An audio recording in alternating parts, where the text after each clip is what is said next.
décorative qui était là pour le moment. Et je vais également alors initier le partage de mon écran.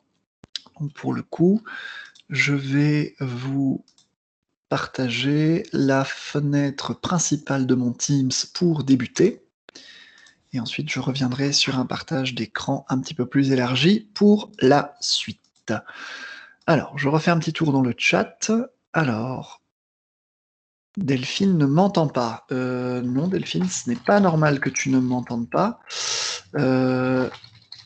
Donc, je pense que c'est un problème de son au niveau de ta machine, puisque les autres, vous avez réagi à mon message. Donc, si une personne au moins m'entend, ça veut dire que mon système de micro fonctionne, et donc ça veut dire que les problèmes rencontrés viennent du récepteur et pas de l'émetteur. Je vais patienter encore quelques secondes alors pour être certain que Delphine puisse nous rejoindre avec le son. Voilà. Et en attendant, peut-être pouvez-vous me confirmer que vous avez bien le partage d'image qui est bien enclenché. Je vais redimensionner la fenêtre. Je pense que comme ça, ce sera un petit peu plus optimisé pour vous. Magnifique. Merci du retour, Virginie. Bonjour à Émilie aussi qui nous rejoint. Donc j'attends encore un tout petit peu pour voir si Delphine arrive à résoudre son problème de son. Et le cas échéant, alors je démarrerai sur le contenu de la session du jour. En attendant, j'espère que vous allez bien et que vous tenez le coup en attendant la fin de cette semaine qui clôturera une très longue et très fatigante période pour tout le monde. Ça va de votre côté ?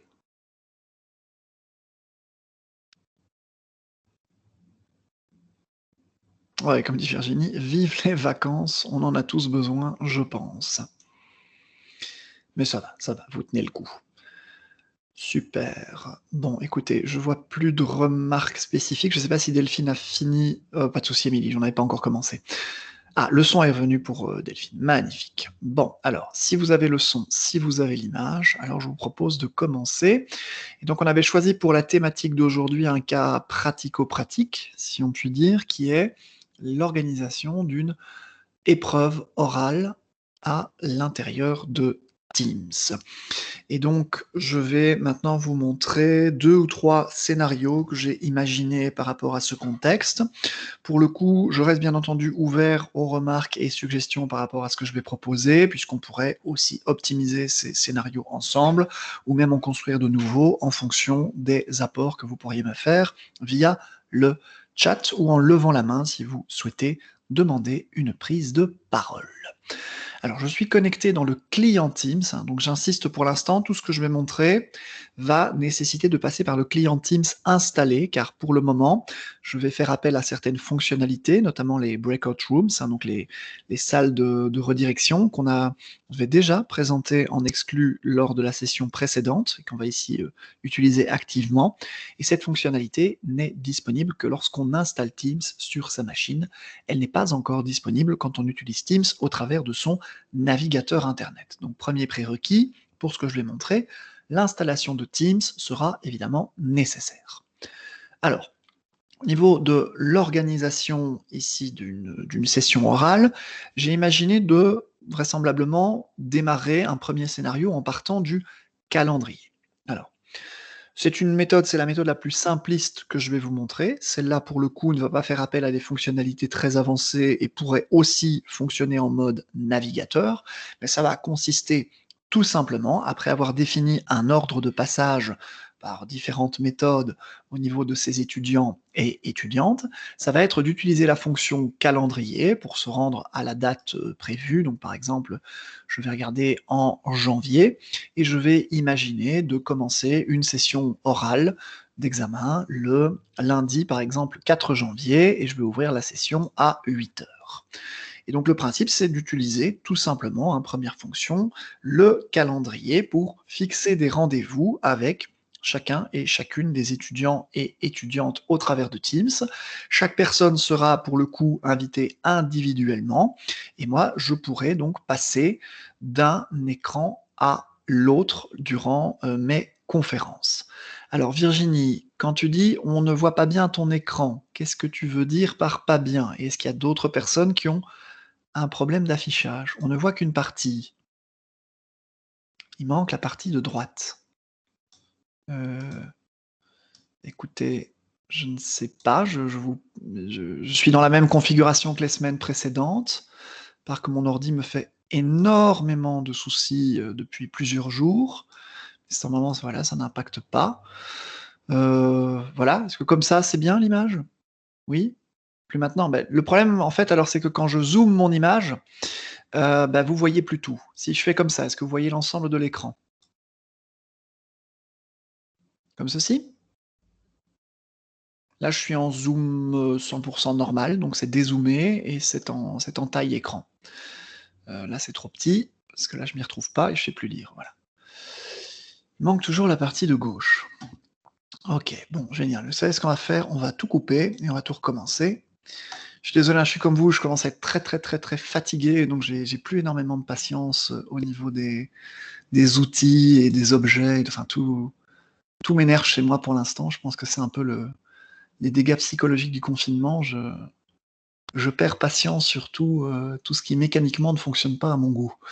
Bon, on recommence. Hop, partage d'écran. Voilà, là je prends une fenêtre, je la redimensionne pas. C'est la fenêtre from scratch de Teams. Est-ce que vous la voyez ou pas?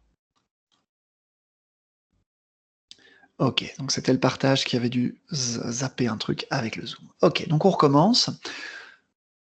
On fait comme s'il n'y avait rien eu avant. On va dans le calendrier. On se rend à la date où l'on souhaite organiser son épreuve. Donc moi je parlais du 4 janvier par exemple à 8 heures. Je clique sur cette case et à partir de là, je vais pouvoir ici définir le titre. Alors je vais retenter entre-temps de refaire un zoom. J'espère que ça ne va pas cacher une partie de l'écran parce que je ne peux malheureusement pas contenter tout le monde. Quand je ne zoome pas, il y en a parmi vous qui voient les caractères trop petits. Et donc, ah ok, ça fonctionne toujours. Super. Donc voilà. Donc là, vous êtes en zoom et vous avez toute l'image. Magnifique. Donc, je suis dans mon calendrier et je vais créer une session pour une invitation pour chaque étudiant et étudiant. Donc ici, par exemple, je vais créer une session pour, je peux mettre le nom de l'étudiant, hein, par exemple, hein, ici pour Harry Potter. Je vais inviter uniquement l'élève Harry Potter à la session orale.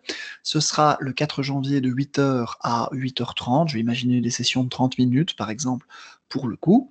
Je ne vais pas associer de canal. Je vais mettre éventuellement ici un copier-coller d'une information pour mon examen, pour mon épreuve, qui pourra être donc identique pour le coup et qu'on pourra copier-coller pour chaque étudiant et étudiante, et je vais alors envoyer l'invitation.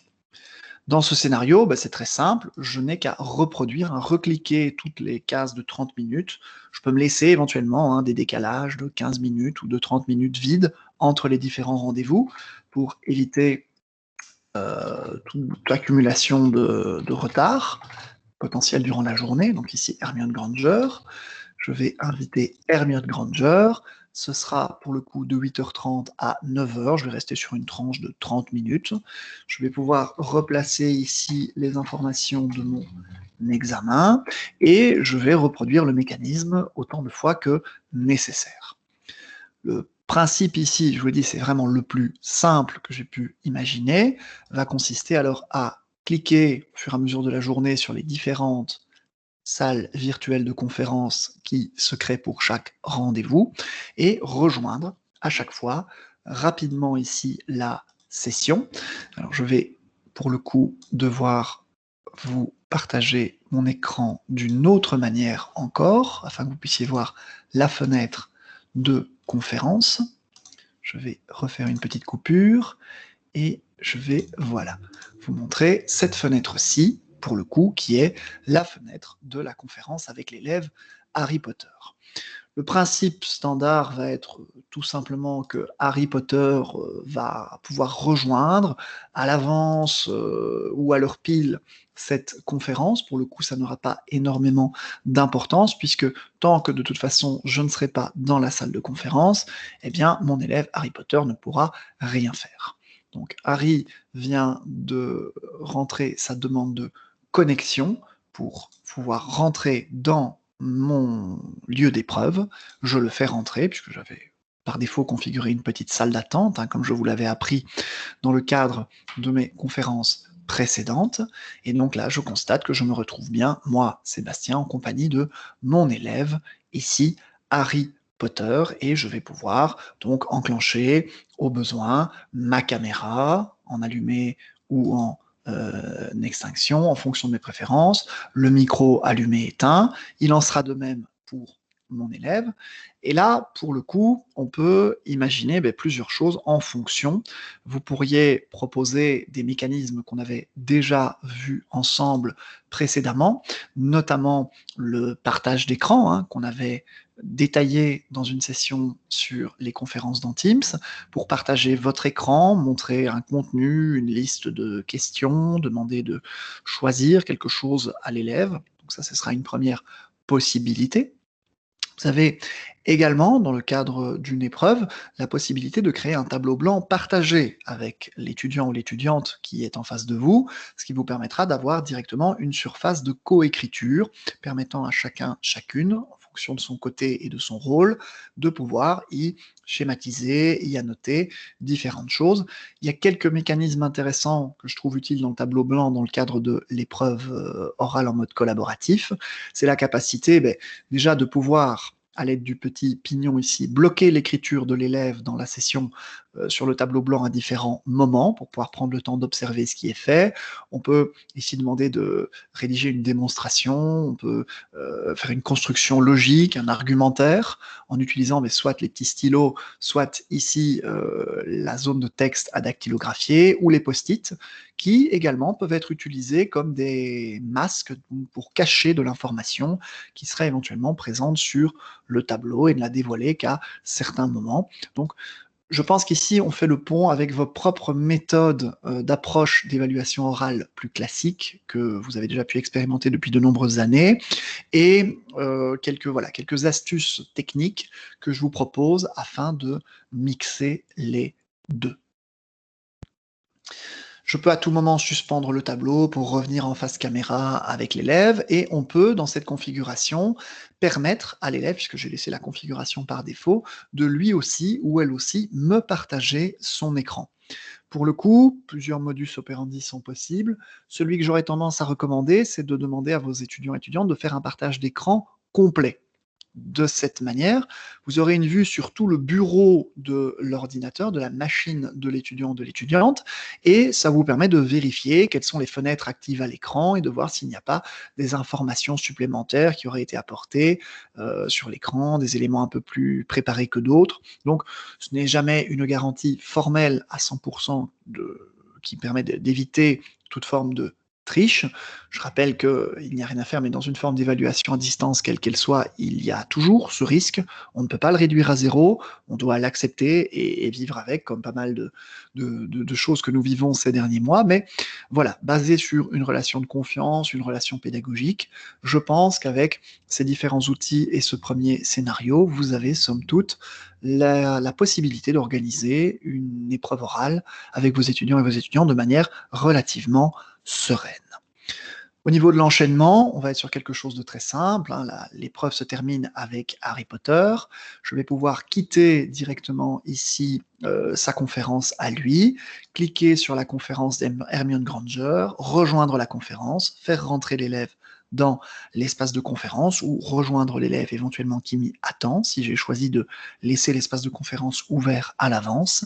Et à partir de là, je vais reproduire le même schéma et le même mécanisme à chaque fois.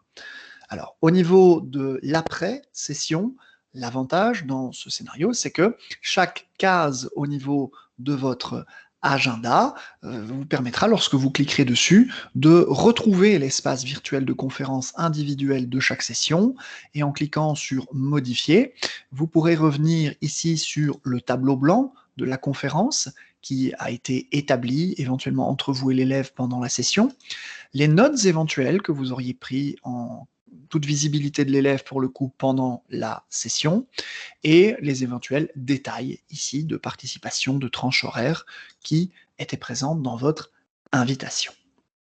Voilà donc pour ce premier scénario. Je vais marquer une courte pause pour regarder dans le chat des questions ou remarques qui ont l'air de s'y accumuler. Alors, oui, donc merci de me signaler qu'il y a eu une coupure dans le partage d'écran, donc je vais vous le repartager et je vais vous refaire l'explication que je faisais sur le calendrier. Je suis désolé, hein, c'est parce que je suis toujours dans cette mauvaise configuration du jour au niveau de l'ordi. Voilà.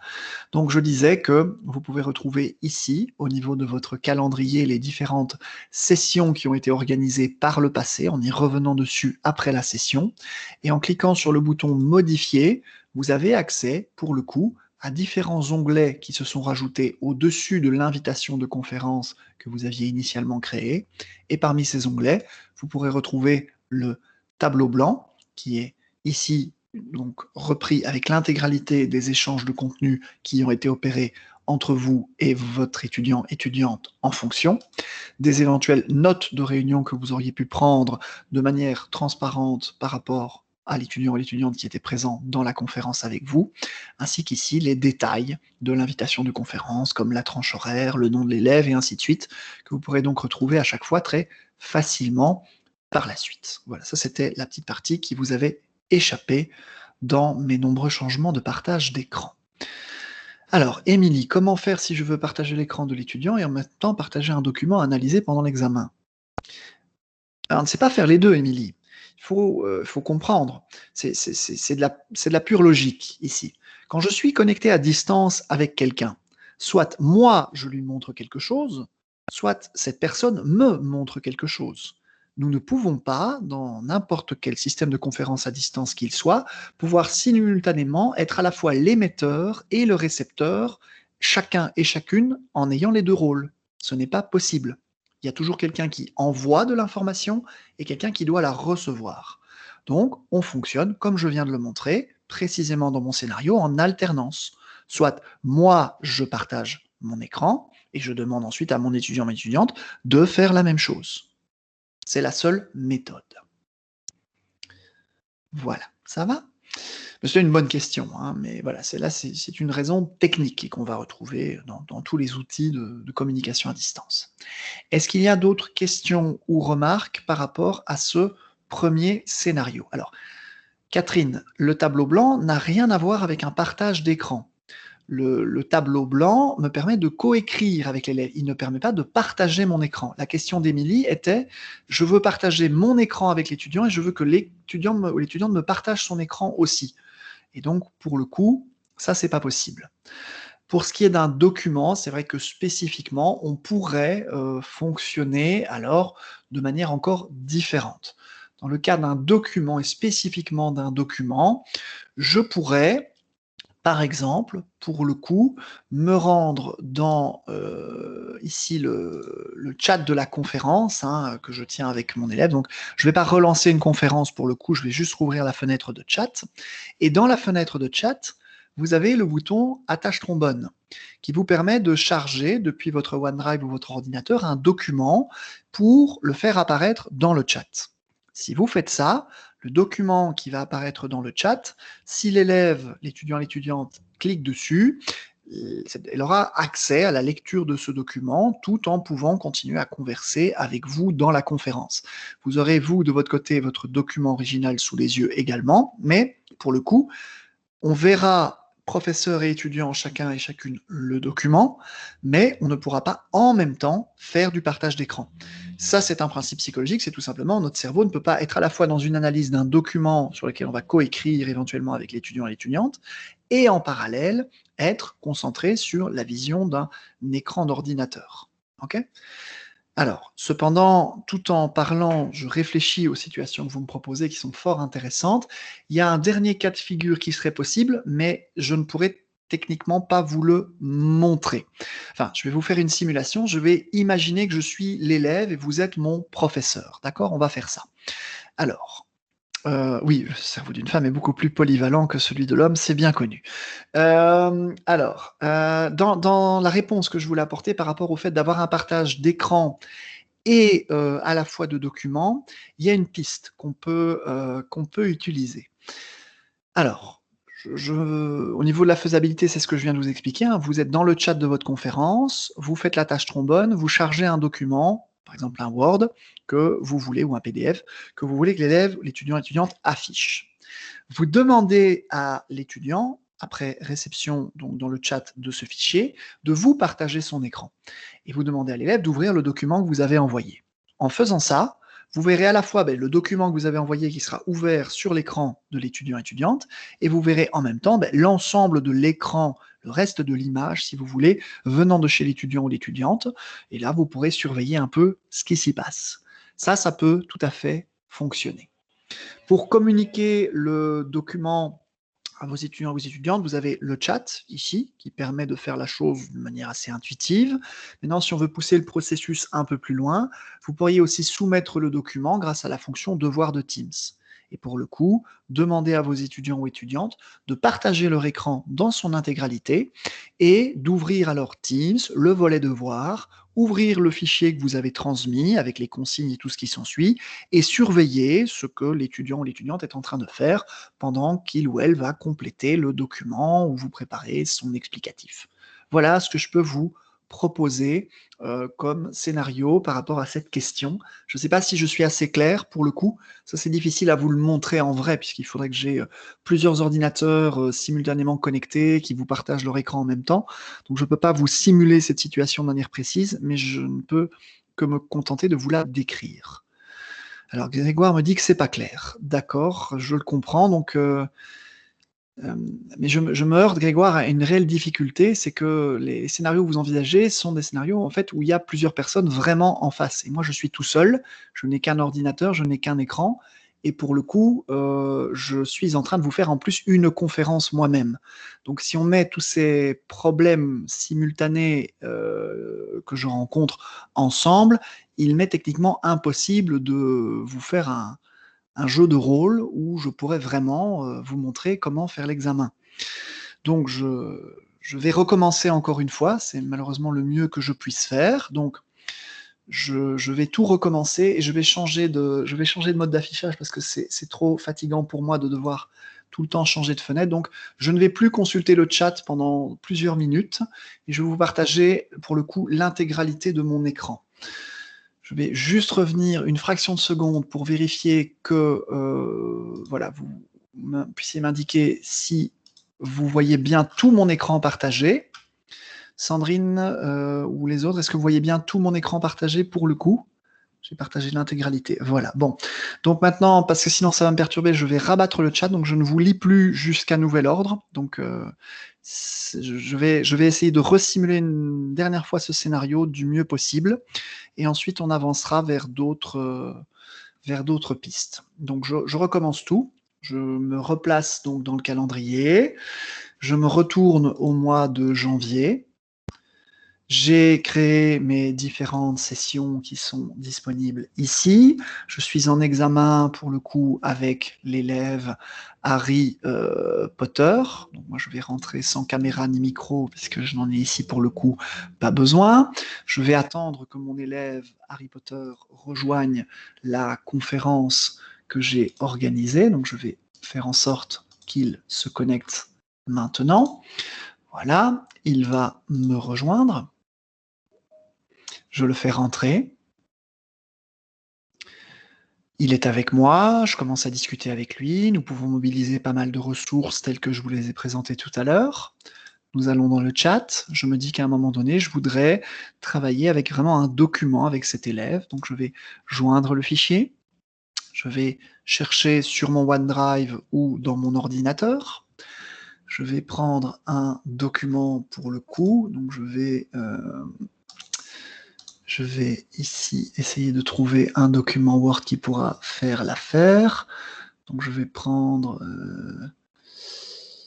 celui-ci, je vais l'ouvrir, le document va se charger, je peux indiquer voici le document de travail pour mon élève, je peux appuyer sur la flèche pour lui envoyer, et à ce moment-là, je vais demander à mon élève de me partager son écran. D'accord? Donc je vais rabattre ma fenêtre du professeur, je vais mettre ici en plein écran la fenêtre pour le coup de l'élève. Et donc ici, mon élève va pouvoir, si je lui en donne le droit, partager avec moi son écran. Donc pour faire ça, je dois faire une toute petite manœuvre, puisque chez moi, j'ai interdit aux participants d'être, comment dire, d'être les présentateurs de la conférence. Donc chez vous, c'est peut-être pas le cas, donc je vais juste cliquer ici et je vais le désigner comme présentateur. En faisant ça, je lui donne le droit de partage. Je reviens donc en tant qu'élève, je suis l'élève de nouveau, l'étudiant, l'étudiante, et donc maintenant le bouton bac de partage est actif. Je demande à mon élève d'appuyer sur ce bouton bac de partage, de cliquer sur bureau, fenêtre, écran et de me partager son écran complet. Je lui demande d'appuyer sur le bouton partager, et là, tout ce qui se passe maintenant sur l'écran de mon élève, comme vous le voyez vous depuis tout à l'heure, eh bien, je vais moi aussi le voir. Et donc, pour le coup, je vais demander alors à mon élève d'ouvrir le document que j'ai partagé avec lui ou avec elle. Et donc, tout ce qui va se faire au niveau de l'écran va s'ouvrir. Si l'élève rabat ici toutes les fenêtres de Teams et que je vois son bureau comme vous voyez le mien, je vais pouvoir le voir. Si l'élève ouvre le document que j'ai que j'ai fourni, eh bien, je vais, voilà, ici, lui proposer de l'ouvrir, soit dans Teams, soit dans son traitement de texte, s'il préfère ou elle préfère, ça n'a plus aucune importance, mais je vais pouvoir donc consulter tout ce que l'étudiant, l'étudiante va faire en temps réel, comme vous voyez ce que je suis en train de faire en temps réel depuis le début de cette conférence. Voilà, voilà. Donc je vais ici maintenant refermer les différentes choses du point de vue de l'élève. Je vais faire quitter à l'élève sa conférence. Voilà. Je vais revenir dans ma fenêtre simulée du professeur. Je vais également quitter ma conférence et je vais alors pour le coup rouvrir ma fenêtre de Teams avec vous pour, pour revenir sur le chat et voir si c'est plus clair. Est-ce que j'ai pu vous faire mieux comprendre le principe de ce scénario, enfin de la réponse en tout cas à cette question? Sandrine me dit que c'est clair. Grégoire maintenant trouve ça très clair. Super. Merci beaucoup. J'ai eu du mal à imaginer le setup pour le coup, mais voilà, en faisant comme ça, c'est plus simple. Ainsi, vous avez accès à tout. Alors, en effet, Catherine, c'est une très bonne remarque. Si l'étudiant possède deux écrans connectés à son appareil, on ne peut pas simultanément voir les deux écrans. C'est un très bon point. Mais par contre, on a pas mal d'indications qui peuvent nous faire savoir que l'étudiant ou l'étudiante a un deuxième écran. C'est que on verra alors régulièrement disparaître le pointeur de l'étudiant ou de l'étudiante quand il le passera ou elle le passera sur le second écran, et on peut pour le coup alors détecter l'usage de ce deuxième dispositif d'affichage qui peut éventuellement poser question ou problème en fonction. Comme je l'ai dit, il n'y a pas de mécanisme dans de l'évaluation à distance qui permette de vous prémunir de la forme de triche. Tout va se baser sur la confiance et la relation pédagogique. Il n'y a pas d'autre manière, selon moi, puisque même en dehors de la technique, je veux dire, il suffit de revoir de vieux classiques, pour celles et ceux d'entre vous qui ont vu des films comme Les Sous-doués passent le bac. Il n'a pas fallu attendre l'invention de l'informatique pour imaginer plein de méthodes de triche. Juste en vous parlant, si je me mets dans la peau d'un étudiant ou d'une étudiante en face de vous, pour une épreuve orale, je pourrais imaginer des post-it sur le mur au-dessus de mon écran avec plein de pense-bêtes et des définitions. Vous auriez l'impression que je regarde ma caméra et en fait, je serais complètement en train de lire mes notes juste au-dessus, sur le mur derrière moi, en dessous de mon écran. On pourrait, même si on est encore plus imaginatif, pourriez demander à vos étudiants, de tourner la caméra pour montrer que dans la pièce, il n'y a rien de bizarre. Ça n'empêcherait pas que je puisse mettre une petite oreillette discrète cachée là dans mon oreille droite et demander à quelqu'un de me dicter les réponses. Je pourrais même aussi avoir quelqu'un dans la pièce et régulièrement essayer de couper mon micro pour que vous ne l'entendiez pas, pour que cette personne ait accès à mon syllabus de cours et me dicte les réponses. Vous voyez, il y a plein de choses qui ne sont pas du tout liées à de la technologie et qui peuvent, avec un petit peu d'imagination, permettre de trouver des scénarios de triche. Donc je réinsiste sur ce point. empêcher la triche ne sera de toute façon jamais possible, y compris dans un amphi, y compris dans une salle d'évaluation, y compris dans une épreuve orale en tête-à-tête. On n'a jamais une garantie, un taux de 0% de triche, mais voilà, je pense que le contexte fait qu'une forme de communication et de transparence avec les étudiants et étudiantes, en leur expliquant que ces épreuves, c'est dans leur intérêt, c'est nécessaire pour comprendre où ils en sont, où elles en sont dans leurs apprentissages, mais il faut que ça se passe de la manière la plus objective possible, et c'est finalement libre à eux de se saboter ou pas. Voilà, un ami scotché au plafond, comme disait Catherine. Voilà. Donc ici, Virginie, l'élève a une copie pour le coup de la question, oui. Maintenant, là encore, j'insiste sur ce point, quelle que soit la méthode distante choisie pour une épreuve, tout ce qui apparaîtra sur l'écran, l'élève peut à tout moment, l'étudiant étudiante, appuyer sur la touche print screen de son clavier et prendre des photos, littéralement, de ce qui se passe à l'écran. Donc se prémunir de ce cas-là, sera quasiment également impossible. Ça va avec un minimum, vous voyez, de une touche, on peut facilement conserver alors dans le presse-papier de l'ordinateur ces prises d'écran et les retrouver après l'épreuve. Donc là encore, il y a la photo aussi au smartphone de l'écran, il peut être fait discrètement. Il y a plein de possibilités. Je pense que ce qui va être important, c'est peut-être de ne pas afficher aux élèves la liste de toutes les questions, mais simplement, comme on le fait habituellement, on leur demande de tirer au hasard un nombre entre 1 et 50. Nous, on se réfère en tant que professeur à notre table des questions qui n'est pas visible par l'élève, et une fois que la question a été tirée, là, on peut la mettre sur un document et le fournir à l'élève pour lui demander d'écrire. Ça pose plus de soucis puisque la question, de toute façon, ayant été tirée, l'étudiant étudiante qui sort de la salle d'examen habituellement quand on n'est pas en période de confinement peut tout à fait crier dans le couloir s'il en a envie ou elle en a envie à tous les autres. J'ai eu la question traitant de ce sujet, et comme c'était déjà le cas quand moi j'étais étudiant, tout le monde barrait dans sa liste cette question-là en se disant voilà, je ne l'aurai plus. Vous voyez, donc comme le dit Sandrine, il y a aussi des petites applications Will Decide, qui est une roue, finalement, comme la roue de la fortune, où on tire au hasard une question ou un chiffre parmi un certain nombre. Voilà, ce sont des petites pistes, un lancer de dés, à l'ancienne, pourquoi pas, s'il y a des gens parmi vous qui ont encore des dés de jeu de rôle, à 20 faces, 30 faces, 50 faces, pourquoi pas. On peut, voilà, on peut utiliser ça.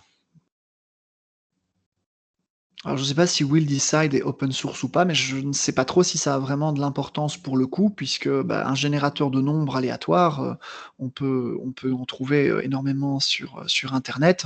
Le fait qu'il soit open source ou pas, je ne sais pas si ça a une vraie importance. Maintenant, c'est libre à vous et vos convictions, mais si c'est pour tirer un nombre au hasard, j'ai pas, personnellement, en tout cas, moi, grand questionnement sur le fait que le logiciel ait son code publié ou pas. Dans la mesure où tant que ça me tire des nombres au hasard, je n'en attends pas beaucoup plus, quoi. On peut coder ça en C+, avec une petite ligne de commande aussi pour les personnes plus férues en informatique. C'est vraiment une des bases de l'informatique, c'est même pas des logiciels, pour le coup. C'est un dé virtuel. Vous avez plein d'outils de jeux de rôle gratuits en ligne qui peuvent être pour le coup open source, que vous pourriez également trouver comme Roll20 par exemple, qui permet d'avoir ce petit outillage de jeu de rôle qui pourrait peut-être vous servir pour le coup pour des épreuves. Voilà, je ne sais pas s'il y a d'autres questions qui me concernent encore, pour le coup, par rapport à ce premier scénario, et s'il n'y a plus de questions sur cette première piste, j'ai encore deux éléments à vous proposer, donc 2 variantes basées grosso modo, sur le même principe de fonctionnement, finale, mais sur le côté organisationnel de comment inviter les étudiants et étudiantes. Je vais vous montrer éventuellement d'autres possibilités si vous le désirez. À vous de me donner maintenant vos feedbacks dans le chat. Est-ce qu'il y a encore éventuelles questions ou est-ce qu'on avance sur une première variante et puis une seconde? Faites-moi part de vos avis. Alors pour le coup, pour l'instant, le chat est très calme. On avance, me dit Virginie. Super. Bon, si Virginie le dit, on va le faire. Alors, donc, je reviens sur mon écran de Teams. De nouveau, je masque alors le chat pour quelques minutes. J'y reviendrai au moment des questions-réponses. Je vais vous montrer une deuxième manière de créer les choses. C'est ici, pour le coup, une mobilisation de la fonction salle d'attente. Alors, c'est un scénario alternatif. Je ne pense pas qu'il soit foncièrement meilleur que le premier, mais j'avais envie de vous le montrer, comme ça vous avez des variantes possibles dans votre organisation en fonction de vos préférences. Pour le coup, je vais cette fois-ci créer une voilà, session du 4 janvier. Je vais faire une seule salle en fait virtuelle de conférence et je vais y inviter séparément voilà, les différents étudiants et étudiantes. Okay, alors, au niveau de l'épreuve, je ne vais pas mettre cette fois-ci la durée d'une seule épreuve, je vais mettre la durée totale de la session. Je sais pas, je vais faire un 8-16 par exemple, on va imaginer, pour voir se succéder l'ensemble de mes étudiants et étudiantes. Pour le coup, alors, dans la liste ici des commentaires, je vais mettre l'ordre de passage. Donc, on commencera avec Harry, qui passera à 8 heures. Puis, ce sera en deuxième position Hermione, qui passera à 8h30. Et je veillerai donc dans l'invitation, les étudiants et étudiantes ont été prévenus de cet horaire de passage. Je peux aussi leur renvoyer par mail. Je peux demander à l'afficher sur les valves électroniques de la haute école ou de l'université. Bref, là, il y a plein de manières habituelles de communiquer un horaire d'examen, hein, pour le coup. Et je vais envoyer ces invitations. Là, ça me fera une seule salle de conférence. Et dans cette salle de conférence, lorsque je vais la rejoindre, eh bien, pour le coup, je vais me baser sur le fait que j'aurai correctement configuré, comme je vous l'avais appris précédemment, la fonction salle d'attente au niveau de ma conférence. Et en procédant ainsi, je vais pouvoir travailler par, je dirais, un peu de minimalisme, un peu de confort dans une seule salle de conférence, puisque même si je me retrouve avec plusieurs étudiants et étudiantes qui essaient de se connecter alors que ce n'est pas leur moment à eux ou à elles, par exemple ici je vais faire se connecter simultanément mes deux étudiants pour cette session. J'ai connecté ici Harry, je vais maintenant connecter Hermione, voilà. Hop, donc, c'est mes élèves qui se connectent séparément, hein, là vous me voyez faire, hein, donc là il n'y a pas de magie. Et donc moi, voilà, du côté prof, ah, je vois que dans la salle d'attente, ah, ben, j'ai les deux là. Bon, vérifions un petit peu. Donc je vais cliquer sur mes petits points, je vais regarder les détails de la réunion, vous voyez, hein, dans les petits points, détails de la réunion, hein, que j'ai sélectionné, et je me retrouve, vous voyez, ici avec, ok, donc bah, c'était Harry à 8 heures. Ok, bon, c'est plus clair, je reclique sur les petits personnages, il est 8 heures, je fais rentrer Harry. Voilà, voilà, on fait. Alors là, le fonctionnement, c'est la même chose que ce que je vous ai montré précédemment, hein. Ça ne changera pas à aucun moment, hein. Je veux dire, on revient avec les mêmes mécanismes et les mêmes ficelles.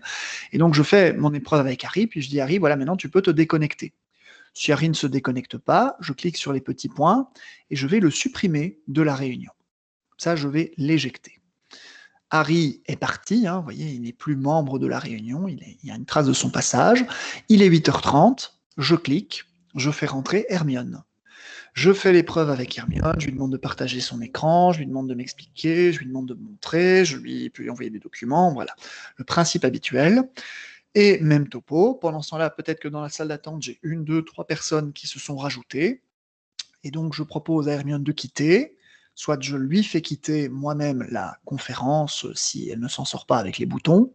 Je reviens sur les petits points, sur les détails de conférence, et je regarde ensuite dans mon ordre du jour qui est la personne suivante que je dois faire rentrer, et ainsi de suite. Ce jeu de la salle d'attente, vous voyez, me permet d'éviter la un peu plus fastidieuse phase de création de une salle virtuelle de conférence Teams dans mon agenda pour chaque étudiant ou étudiante. Là, je vais me retrouver avec une seule grande session dans laquelle vont se succéder chacun et chacune de mes étudiants et étudiantes en fonction du fil de la journée. Je reviens pour le coup dans le chat pour voir avec vous. Alors, voilà, donc deuxième scénario. Je vois que Sandrine, tu as levé la main. Alors, je vais te donner la parole juste dans un instant. Ah, ta main levée a disparu, Sandrine. Je suis peut-être réagi trop tard. Oui, c'est plus simple. Ah oui, le scénario, tu dirais plus simple ici. Oui, voilà, c'est un scénario plus simple. Alors, des deux scénarios ici que j'ai montrés, ils ont chacun des avantages et des inconvénients. Le premier est plus fastidieux à mettre en place, mais le confort, on le retrouve après, puisqu'on peut repasser individuellement dans chaque session Teams qu'on a organisée dans son agenda pour retrouver des notes séparées, voilà. Mais pour le coup, si on gère bien les choses et les partages d'écran, le deuxième scénario a le mérite de, si on gère intelligemment la salle d'attente, s'épargner pas mal de temps de préparation et en organisant bien ses fichiers et les échanges avec les élèves, de se retrouver quand même avec un bon archivage dans lequel on pourra également remonter en cas de besoin. Est-ce qu'à part Sandrine, il y a d'éventuelles remarques ou questions que vous souhaitez me échanger avec moi par rapport à ce deuxième scénario? Alors, pour le coup, Virginie, c'est une bonne remarque. Donc, ce qui est mis dans le chat, ici, va rester dans le chat. Donc, dans ce scénario-là, c'est un très bon point que tu mentionnes, j'aurais tendance à ne pas faire transiter les fichiers par l'intérieur du chat de la conférence, ici, mais plutôt alors à utiliser une fonction, par exemple, devoir, pour le coup. En faisant ça, donc j'ai la possibilité de pouvoir soumettre une épreuve vraiment individuelle à chaque élève et de lui envoyer, même en temps réel, hein, pendant l'épreuve orale. Comme ça, j'ai un canal de communication du fichier qui est vraiment confidentiel. Personne d'autre ne peut y avoir accès. Après, on peut rentrer sur d'autres pistes, mais l'avantage de la fonction devoir, pour le coup, c'est qu'elle permettra de retrouver facilement les fichiers, de voir ces fichiers associés seulement à un seul étudiant ou une seule étudiante, et de pouvoir faire une correction dessus, mettre des points, et ainsi de suite. Donc on mélange la fonction devoir qui est plutôt prévue à la base pour des épreuves écrites, mais on l'hybride ici avec une fonction de conférence orale. Ça va? Et donc on utilisera la partie conférence pour tout ce qui est partage d'écran et explication, et le transfert de fichiers, on le fera par la création à chaque fois d'un devoir dans Teams. Ce qui est bien, c'est que les devoirs, on peut les préparer à l'avance et planifier leur distribution à l'étudiant ou à l'étudiante selon un horaire déterminé au préalable. Donc on pourrait même s'amuser, si on est perfectionniste, à programmer l'envoi de l'épreuve à l'heure où l'étudiant ou l'étudiante arrive dans la salle. C'est une possibilité. On peut aussi les faire au fur et à mesure si on le désire. Donc ça, c'est un des petits points faibles de ce deuxième scénario, c'est que le côté chat, lui, pour le coup, il va être en commun au fil de la journée. C'est le seul point. Bien. Est-ce qu'il y a d'autres questions ou remarques par rapport à ce deuxième scénario? J'en ai encore ici un troisième, donc une deuxième variante, plus précisément, que je vais vous proposer, qui est basée pour le coup sur les breakout rooms, qui là répond à pas mal de problématiques, puisqu'on pourra en quelque sorte fusionner un peu les deux scénarios que je viens de vous proposer. Je vais vous laisser encore quelques instants pour les questions ou remarques dans le chat. Si je ne vois rien apparaître d'ici une dizaine de secondes, je vais lancer alors la présentation de cette deuxième variante et donc de ce troisième scénario.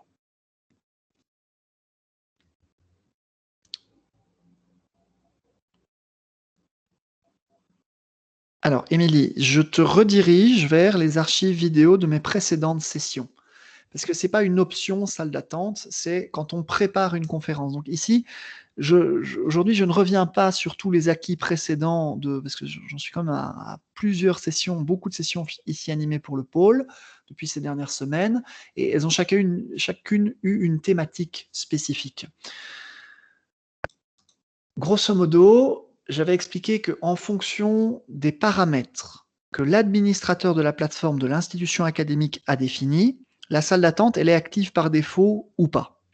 Si elle est active par défaut, vous n'aurez pas à vous occuper de quoi que ce soit et vous serez dans la même situation que ce que moi je présente ici, où la salle d'attente s'active quoi que je fasse.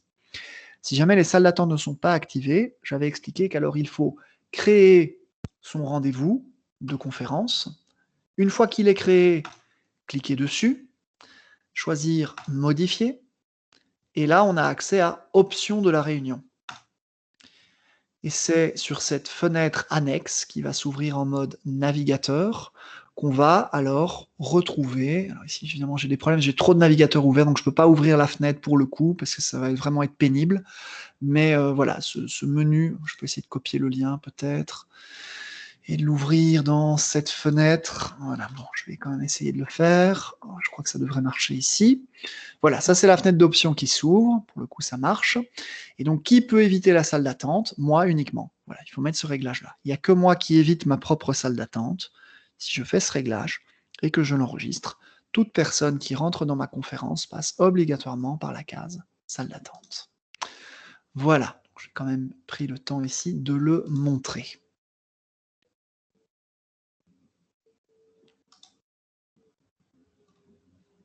Merci à Delphine d'avoir partagé le lien qui permet de revoir l'ensemble des sessions précédentes.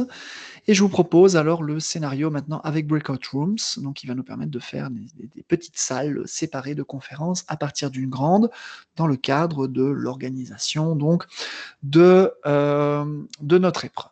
Alors, je vais revenir dans ma fenêtre ici de Teams, je vais revenir dans le calendrier, je vais changer de jour, je vais faire une épreuve le 5 janvier par exemple. Je vais cliquer, je vais appeler ça épreuve du 5 janvier. Voilà qui est fait. Je vais ici alors inviter pour le coup l'ensemble de mes étudiants ou de mes étudiantes, soit en faisant la liste ici, soit pour le coup, dans ce cas-là, ça peut valoir la peine d'associer le canal de ma classe. Donc je sais pas, moi je vais associer par exemple le cours, voilà, ma classe de cours de potions ici. Et je vais prendre donc cette classe et ce groupe et Teams et je vais directement l'inviter dans son intégralité. Ça m'évitera de devoir mettre alors une invitation au cas par cas, ici pour un très grand nombre d'étudiants ou d'étudiantes pour une même journée. Les deux sont possibles. Je vais aussi, je vais faire doublon. Je vais aussi inviter Harry et Hermione ici. Parce que je suis perfectionniste et je ne veux courir aucun risque. Je vais à nouveau reproposer ici l'horaire de la session, comme je l'avais fait tout à l'heure, avec Harry qui passera à 8h, Hermione qui passera à 8h30, et ainsi de suite. Je vais pouvoir envoyer tout ça. Et donc, oui, ici j'ai fait une toute petite erreur, c'est que j'ai oublié de mettre l'horaire de la journée. Et donc, pour le coup, je me retrouve avec un très fort ralentissement sur mon PC. Je vous le dis, ça fait plusieurs jours que ma machine est à bout de souffle, et moi aussi, je vous l'avoue. Donc, je vais recorriger mon erreur, je vais mettre ici un 8.16, je vais envoyer la mise à jour, et maintenant, normalement, voilà, mon épreuve devrait avoir été corrigée. Alors, mon épreuve est prête pour la journée du 5 janvier. On imagine que c'est le jour J à l'heure H. Je rejoins ma salle de conférence. Je l'ai bien réglé, je l'ai bien paramétré. Si je voulais une salle d'attente, j'en ai mis une. J'ai vérifié que j'étais le seul présentateur ou la seule présentatrice par défaut. Ça, c'est les petits paramètres habituels. Et je me retrouve maintenant dans cette salle. Alors, ici, dans la variante avec les breakout rooms, on va pouvoir fonctionner de deux manières différentes. On pourrait imaginer, pourquoi pas, de favoriser, en quelque sorte, les échanges potentiels entre étudiants ou étudiantes, faire en sorte que quand ils ne sont pas en train de passer l'épreuve, ils et elles puissent respectivement discuter, échanger, se tester leurs connaissances mutuelles, voyez, comme on le ferait dans une salle d'attente pour une vraie épreuve orale dans votre haute école ou dans votre université en temps normal. Vous avez ces petits conciliabules, vous savez, dans les couloirs, où plusieurs étudiants ou étudiantes se regroupent pour se challenger mutuellement et vérifier qu'ils ont bien tout mémorisé et qu'ils ont bien préparé les différents sujets. Alors, si on veut rentrer dans ce cas de figure, eh bien, on peut alors, pour le coup, autoriser tout le monde à rentrer au fur et à mesure. On n'est pas obligé alors d'avoir une salle d'attente.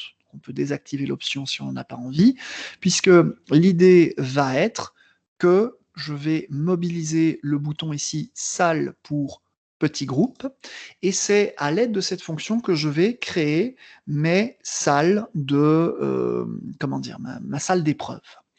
Donc ici, combien de salles avez-vous besoin? Eh bien, je vais imaginer ici de faire alors 2 salles avec une répartition manuelle, comme je l'avais présenté lors de notre dernière session. Je vais créer ces salles. salles vont être en cours de création. Voilà, je vais avoir ici une salle 1 et une salle 2. Alors, je vais pouvoir renommer, hein, je vais dire que celle-ci sera la salle d'attente, pour le coup, pourra être collective.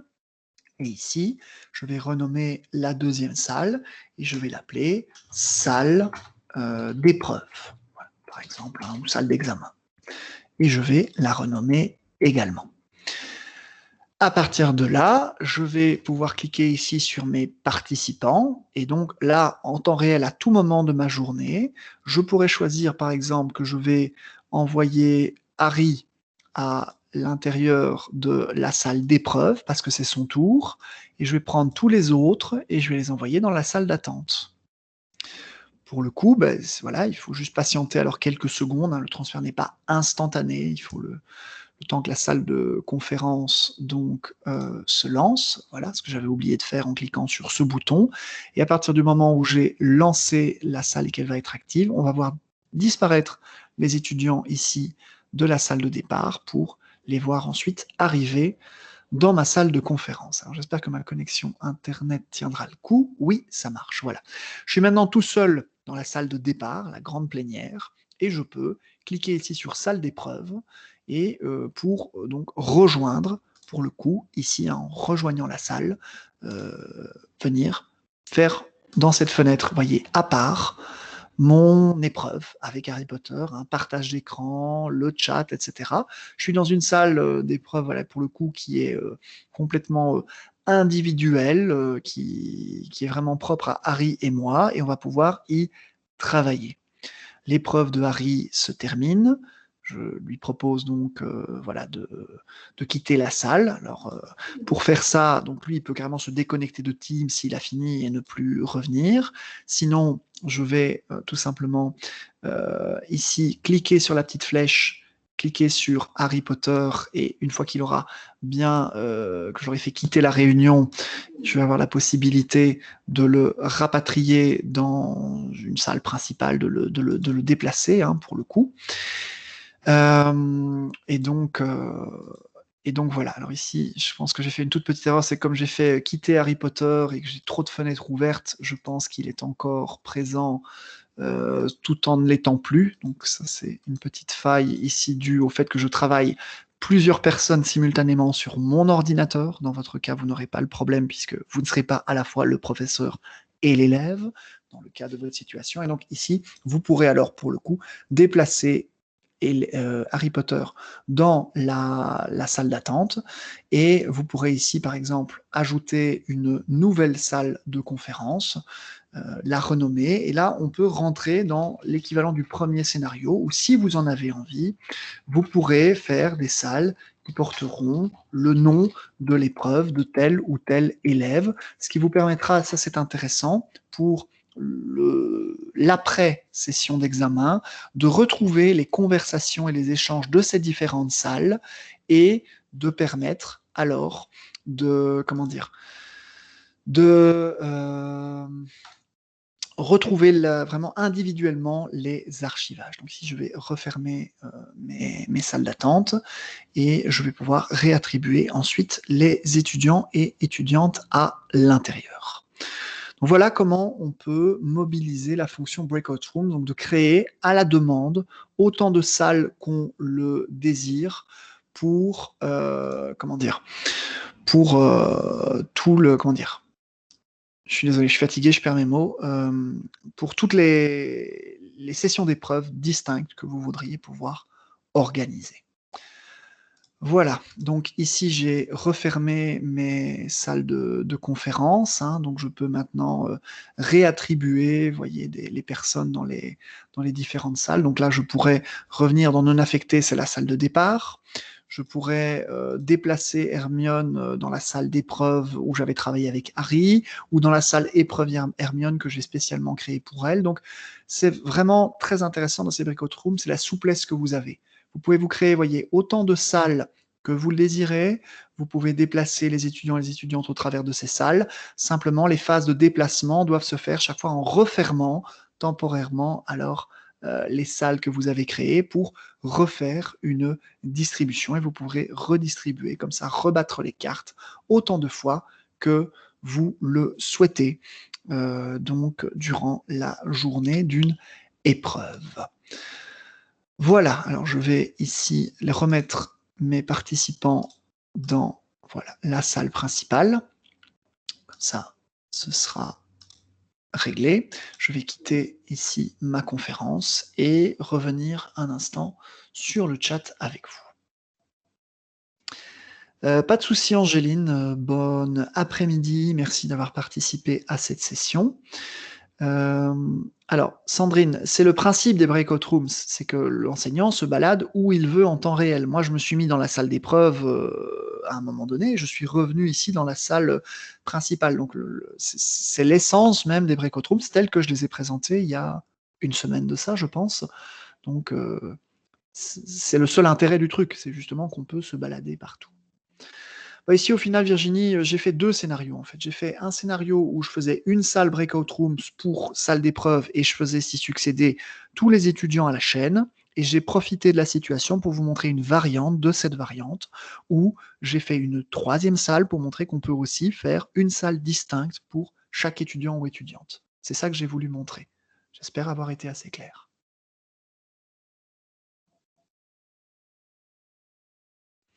Voilà, donc ça, c'est l'ensemble des scénarios que j'avais imaginés pour vous permettre l'organisation donc d'épreuves, orales à l'intérieur de Teams.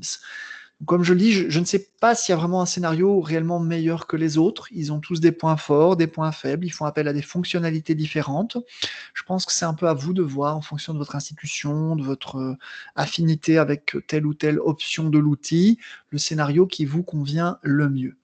Par rapport aux breakout rooms, je voulais préciser un dernier point. Tout ce qui va être fait au niveau des échanges des salles virtuelles de conférence. Moi, ici, j'ai pas fait d'échange avec mes élèves, mais on va retrouver en fait dans la conversation de Teams les chats correspondants, voyez, aux petites salles qui ont été créées. Et donc, s'il y a eu de l'échange de fichiers, l'échange de notes, du chat écrit avec étudiants ou étudiantes dans les petites salles, eh bien, elles seront chaque fois accessibles ici, y compris, voyez, le tableau blanc éventuellement qui avait été utilisé avec l'étudiant ou l'étudiante, les notes éventuelles qui auraient été prises dans cette salle de réunion et les éventuels fichiers qui auraient également été échangés dans le cadre de cette petite salle temporaire que vous auriez créée à partir de votre salle principale. Voilà, ça c'était une petite remarque pour être tout à fait complet sur où est-ce qu'on retrouve les choses une fois qu'on a fonctionné en breakout rooms. Voilà, alors, je reviens dans le chat. Je ne vois pas de questions, je ne vois pas de remarques, donc je vais revenir vers vous avec une question. Alors, est-ce que ça vous semble quand même clair au niveau de mon explication? Est-ce que vous voyez un intérêt dans les 3 scénarios que j'ai imaginés pour une mise en pratique de votre part? Voilà, donnez-moi un petit peu vos feedbacks. Alors, Émilie, demain j'ai une évaluation. Les étudiants présentent un PowerPoint qu'ils ont réalisé, qu'ils ont posté aujourd'hui dans la partie devoir de Teams. Facile à chercher par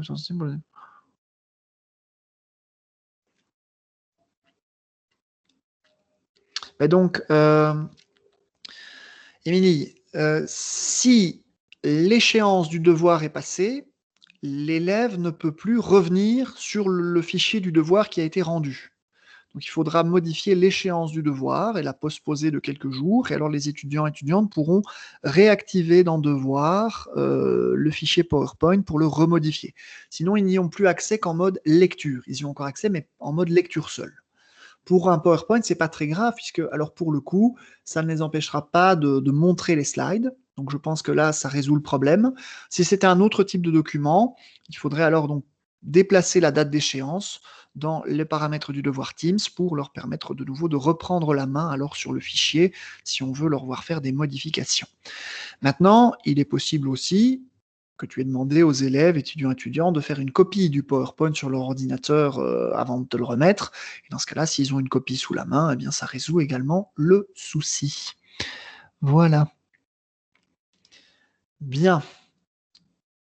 Bien, bien, bien. Voilà.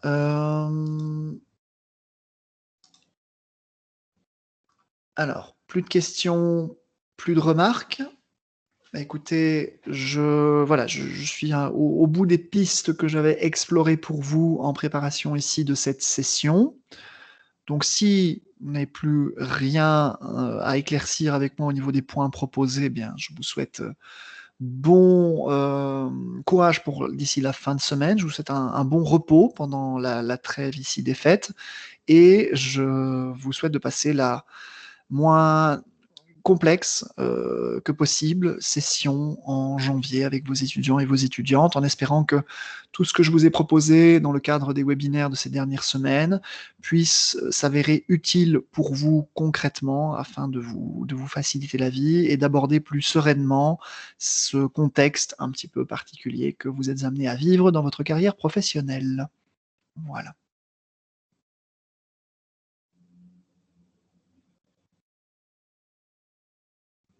Merci beaucoup pour vos retours, ça me fait très plaisir. Je vais réactiver juste ma caméra avant de vous dire au revoir. Voilà.